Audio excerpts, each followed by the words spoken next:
He's the answer to the question, who has tried conquering the most sports? Man, that kid had some heart, I tell you what, but he sure had a little lacking in the whole skill department. A kid who wouldn't back down to any challenge, any sport. I can't back down. It's just not in my nature. I mean, people would say that I wasn't strong or athletic enough. Believe me, I've heard it all. Somebody who is always around a sporting event, ranging from basketball to cricket. There were times that I thought he was a little obsessed. I don't think he was obsessed. I think he just had too much heart. He didn't care if he played the whole game or none of the game.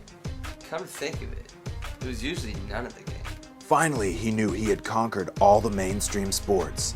He had decided to increase his knowledge and the ability to do a more diverse range of sports. Now, you could tell in his mannerisms that he wanted more from the sports offered at the high school or college level. He wanted more. More from the world of sports. This is Ultimate Sports Guy, Behind the Glory.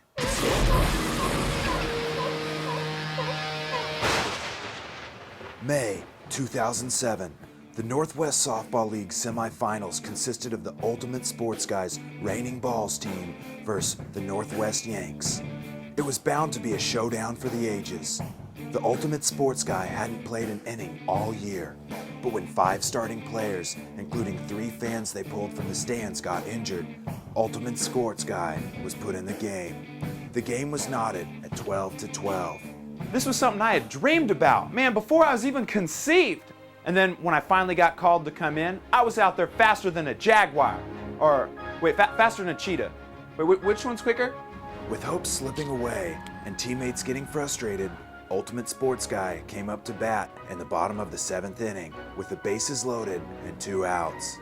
Not one person within a 20-mile radius would have thought Ultimate Sports Guy was going to come through. I had a broken leg and I was ready to get my mitt on to go in for extra innings. With the first pitch, the outrageous stance of the Ultimate Sports Guy caused the opposing pitcher to laugh and slip while in motion, resulting in the ball hitting Ultimate Sports Guy directly between the legs and walking in the go-ahead run. With a convincing win the next day, Ultimate Sports Guy had led his team to the first ever Northwest Softball League championship. Despite going 0 for 5 with 5 strikeouts, Ultimate Sports Guy had done his job. In that semifinals game, I knew what I had to do. I mean, I stepped up and I won the game. The Ultimate Sports Guy had finally proven himself. Sort of. But anybody who knows him says you must know who exactly the Ultimate Sports Guy is, how he became the Ultimate Guy, middle name Sports. On July 20th, 1982, in the small town of Ketchum, Oklahoma, Carl Lester, Ultimate Sports Guy Sete, was born. His parents, Ray and Kay, were involved in the local sports industry and ran a sporting goods store out of their house. Ever since Carl Lester was little, he'd run around the store and get into all kinds of new sporting equipment. All the time. I mean, from basketball to tennis, even roller hockey. He didn't care. He loved them all. When Ultimate Sports Guy was 7 years old, he joined his first basketball team in the winter. Unfortunately, he didn't have much luck on the court. Yeah, Carl Lester didn't have much skill. He knew the game like the back of his hand, but playing the game was the problem. But that didn't discourage Ultimate Sports Guy at all. He was the first signed up for Little League and soccer in the summer, and first for football in the fall. I loved them all. I mean, why pick one when you can pick 10? I played sports 7 days a week. I could not get enough. He ain't lying about that, folks. I mean, he definitely couldn't get enough. You know, part that worried me, though, is this kid couldn't get better enough to get any playing time on that field. I mean, this kid had some heart, some true heart, but, I mean, I tell you what, he sucked. Ultimate Sports Guy would persevere. By 1990, he had participated in over 40 different kinds of sports offered by his school district. He had been teammates with over 5,000 kids in the Ketchum, Oklahoma area. But in the summer of 1991, his life took an unexpected turn. Ultimate Sports Guy suffered an accident that scars him to this day. It was the consolation bracket in the 2nd annual curling championship.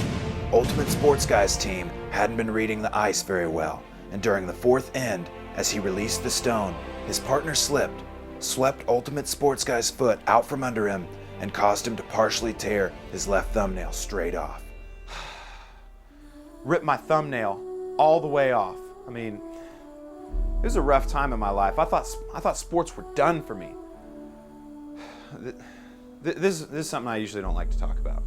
Ultimate Sports Guy proceeded to lock himself in his room, blasting the Space Jam soundtrack for a week and a half straight. His parents got worried and decided to send him to a doctor. I told him his obsession with sports was actually a fatal addiction, but he wouldn't listen to me. What do I know? I'm only a doctor. Addiction? Ha! I challenged that doctor to a quick game of cricket. He didn't really seem up for it. Besides, I probably would have further injured my ailing thumbnail. Believing the environment was too hard to handle, his parents moved the family to the Northwest. A friend had moved to Seattle, Washington years back, and Ultimate Sports Guy's parents decided to give it a try.